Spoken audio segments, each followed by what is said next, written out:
बिस्मिल्लाहिर्रहमानिर्रहीम। अस्सलाम वालेकुम स्टूडेंट्स। आज का जो हमारा आर्टिकल है उसका नाम है नॉइज़ पोल्यूशन। तो इसमें डिफरेंस आता है म्यूजिकल साउंड और नॉइस में क्या डिफरेंस है। तो म्यूजिकल साउंड किसे कहते हैं? Such sounds which are present to our ears are called musical sound. ऐसे साउंड जो हमारे कानों के लिए खुशगवार होती हैं उसको म्यूजिकल साउंड का नाम देते हैं। Noise sound which has jarring and unpleasant effect on our ears. और वो साउंड जो हमारे कानों के लिए अनप्लेजेंट ना खुशगवार साबित हो उसको हम लोग नॉइज का नाम देते हैं। और जहरिंग का मीनिंग जो है वो हम लोग यूज़ करते हैं स्ट्राइकिंग वॉइस के लिए, शोर शराबे वाली वॉइस के लिए। तो जो खुशगवार हो उसको म्यूजिकल साउंड और जो नाखुशगवार हो उसको नॉइज का नाम देते हैं। Noise has negative effects on human health as it can cause condition such as hearing loss. Noise हमारे इंसानी सेहत के ऊपर बहुत सारे असरात, मनफी असरात का सबब बनती है। जैसे कि हेयरिंग लॉस, समायत का चला जाना, सुनने की एबिलिटी जो है वो कम हो जाना, स्लीपिंग डिस्टर्बेंसेस, सोने की बीमारियां, मतलब नींद का ना आना, एग्रेशन, गुस्सा आना, हाइपरटेंशन, ब्लड प्रेशर का बढ़ जाना, हाई स्ट्रेस लेवल्स, बहुत ज़्यादा स्ट्रेस लेना, ये सारी नॉइज़ के मनफी असरात हैं। Noise can also cause accidents by interfering with communications and warning signals. Noise की वजह से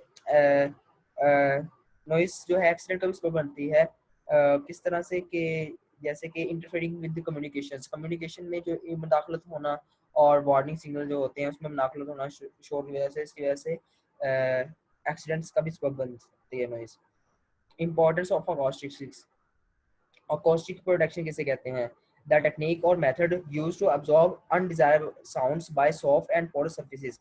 वो टेक्निक और मेथड जिससे हम लोग जो अनडिजायरेबल साउंड्स होते हैं, जो हमें हमारे लिए अच्छे नहीं हैं, जिन्हें हमें हम जिनको हम सुनना पसंद नहीं कर रहे, उसको सॉफ्ट और पोरस सरफेसेस की मदद से उसको एब्जॉर्ब कर लेना, उसको वहां से खत्म करवा देना, उसको हम लोग, इस टेक्निक को हम लोग अकॉस्टिक प्रोटेक्शन का नाम देते हैं। ऑडिबल फ्रीक्वेंसी रेंज किसे कहते हैं?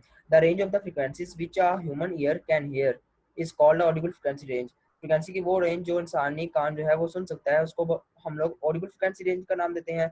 A normal human ear can hear a sound only if it's frequency lies between 20 hertz and 20,000 hertz.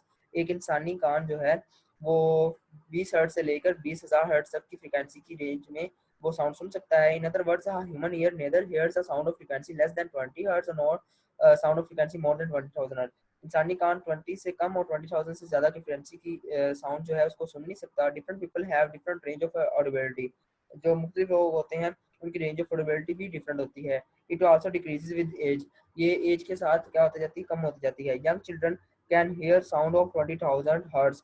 जो नौजवान लोग होते हैं वो 20,000 हर्ट्ज तक की फ्रिक्वेंसी जो है साउंड जो है वो सुन सकते हैं। But all people can not here sounds even about 15,000 hertz.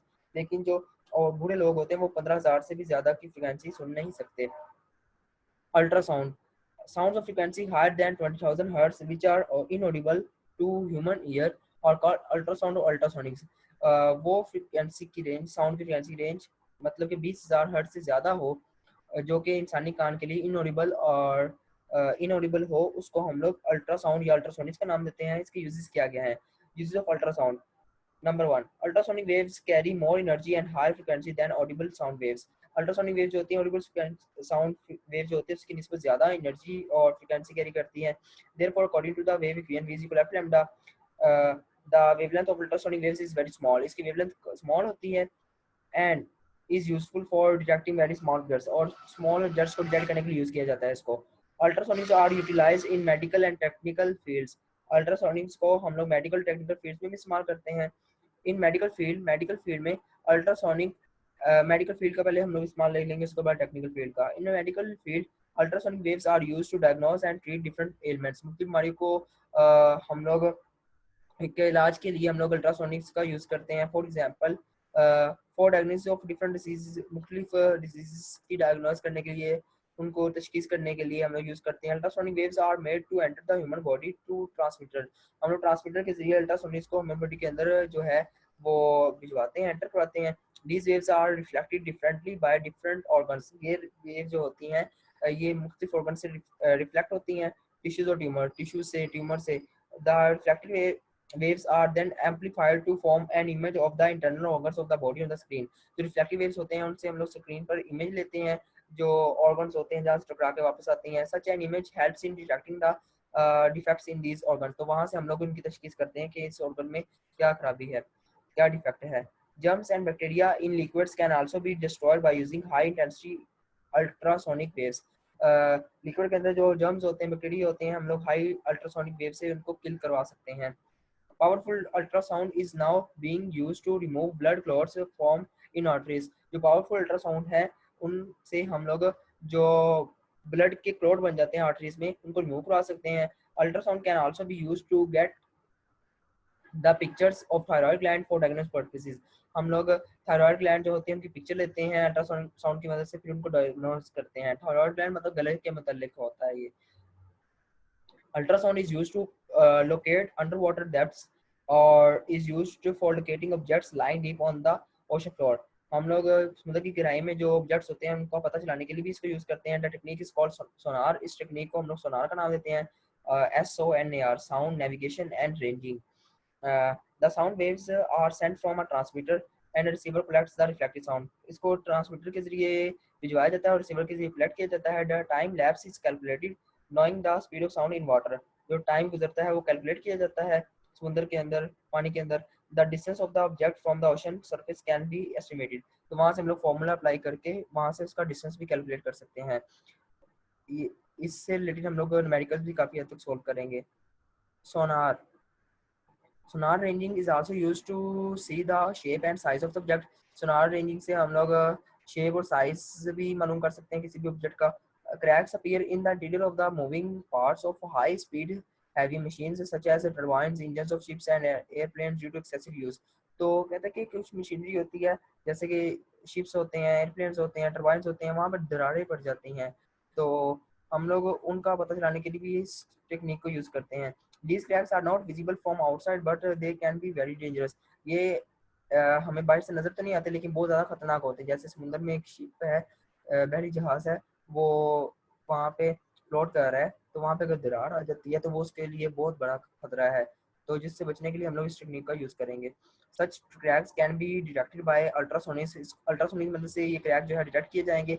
A powerful beam of ultrasound is made to pass through these defective parts. एक पावरफुल जो बीम होती है अल्ट्रासाउंड की वो बनाई जाती है to pass through these defective parts, जो इन डिफेक्टिव पार्ट्स में पास करती है। while passing these waves are reflected by the surface of these cracks and flaws।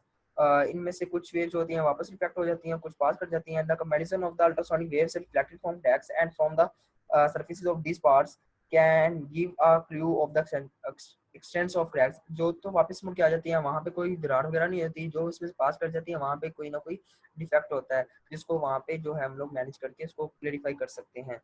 तो ये थे अल्ट्रासाउंड के यूजेस। नेक्स्ट हमारे पास आ रहे हैं इसकी मल्टीपल चॉइस क्वेश्चंस एक्सरसाइज के, वो हम लोग देख लेते हैं। पहला है which is an example of a longitudinal wave. Longitudinal wave की एग्जांपल कौन सी है? तो साउंड वेव जो है वो लॉन्गिट्यूडनल वेव की एग्जांपल होती है। How does sound travel from its source to your ear. Sound जो है सोर्स से हमारे कानों तक कैसे पहुंचता है? By changing in air pressure. ये हम लोगों ने डिस्कस किया था कि एयर प्रेशर में चेंजिंग की वजह से। Which form of energy is sound. Sound कौन सी जो साउंड की फॉर्म ऑफ एनर्जी है वो हमारे पास साउंड किस नोयत की एनर्जी है? Mechanical energy. Astronauts in space need to communicate with each other by radio links because astronauts जो होते हैं वो कम्युनिकेशन के लिए रेडियो यूज करते हैं, क्योंकि जो साउंड वेव्स जो होती हैं वो स्पेस में ट्रैवल नहीं कर सकती। Sound waves can not travel in space, तो ये वाला इसका ऑप्शन बन जाएगा। उसके बाद the loudness of a sound is most closely related to its. जो लाउडनेस होती है वो एम्पलीट्यूड पे डिपेंड कर रही होती है और जो पिच होती है वो फ्रीक्वेंसी पे। For a normal person Audible frequency range of sound wave lies between, normal person के लिए 20 से 20,000 हर्ट्ज तक होती है। When the frequency of a wave is increase which of the following will decrease. तो इनमें से क्या चीज़ डिक्रीज होगी जब फ्रीक्वेंसी बढ़ेगी? जब फ्रीक्वेंसी बढ़ेगी तो टाइम पीरियड का रेसिप्रोकल है वो टाइम पीरियड कम होगा, मतलब पीरियड कम होगा। और हमारे पास फॉर्मूला आता है v is equal F lambda. तो जब हमारे पास फ्रीक्वेंसी बढ़ती है तो वेवलेंथ भी कम होती है, तो 1 और 2 दोनों बनेंगे। तो 1 और 2 ऑप्शन सी में आ रहे हैं, 1 एंड 2 ओनली यहाँ पे हो जाएगा ऑप्शन कि वेवलेंथ और टाइम पीरियड दोनों ही डिक्रीज होते हैं। तो ये हमारा ऑप्शन बन जाएगा। इसके एक्सरसाइज के जो शॉर्ट क्वेश्चन है ये भी इजी है, ये आप लोगों ने किसी भी एक की बुक से जो है इसके आंसर जो है तैयार करने हैं। तो ये था आज का हमारा आर्टिकल, जिसमें हम लोगों ने कुछ आर्टिकल्स रहते थे वो किए हैं और एक्सरसाइज के एमसीक्यूज किए हैं। तो शुक्रिया आपका।